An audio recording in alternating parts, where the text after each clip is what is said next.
వైష్ణవి సమాధి దగ్గర ఇక్కడ మీరు చూస్తూ ఉన్నారు. అన్నలందరూ కూడా ఇప్పుడు ఇక్కడికి వచ్చారు.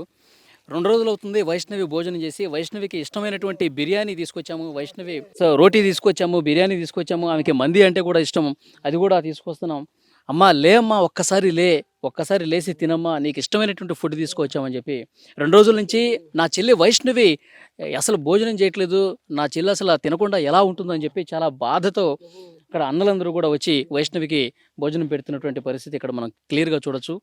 2వ రోజు సమాధి దగ్గర అన్నలందరూ వచ్చి నా నా చెల్లికి ఎంతో ఇష్టం. నా చెల్లి ఎప్పుడైనా సరే ఏదన్నా ఆకలేస్తుంది, నాకు బిర్యానీ కావాలంటే పరుగు పరుగున వెళ్ళి బిర్యానీ తీసుకొచ్చినటువంటి అన్నలు ఈరోజు తను లేకపోయేసరికి తను అసలు ఏం తింటుంది, తనకి ఇష్టమైనటువంటి ఫుడ్ అసలు ఏముంది, అసలు ఎలా లోపల సమాధిలో ఉండగలుగుతుంది.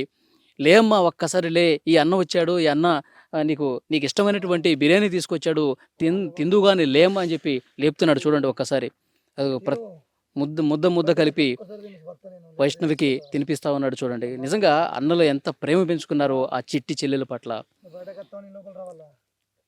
సమాధిలో ఉన్నటువంటి వైష్ణవిని లేపుతూ తను ఇంకా రాదు అని తెలిసినా కూడా ఇంకా ఆ అన్నలు ఎంత బాధకు గురవుతున్నారు, ఎంత ఆవేదనకు గురవుతున్నారు. తినమ్మా, నీకోసం బిర్యానీ తీసుకొచ్చాను తినమ్మా అంటూ చాలా చాలా బాధ కలుగుతున్నటువంటి దృశ్యం ఇది.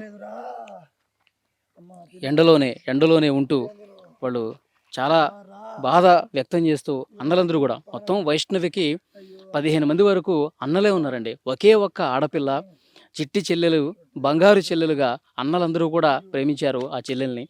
కానీ ఇక్కడ ఆ దుర్మార్గుడు ఇంత చంపేసి, కత్తితో పొడిచి చంపేసి మా చెల్లెల్ని మాకు కాకుండా చేశాడు అంటూ వాళ్ళందరూ కూడా చాలా బాధపడుతున్నారు. అమ్మ తినమ్మా తినమ్మా అంటూ ముద్ద కలిపి నీకు ఇష్టమైనటువంటి బిర్యానీ తీసుకొచ్చానమ్మా అంటూ వాళ్ళందరూ తినిపిస్తున్నారు చూడండి.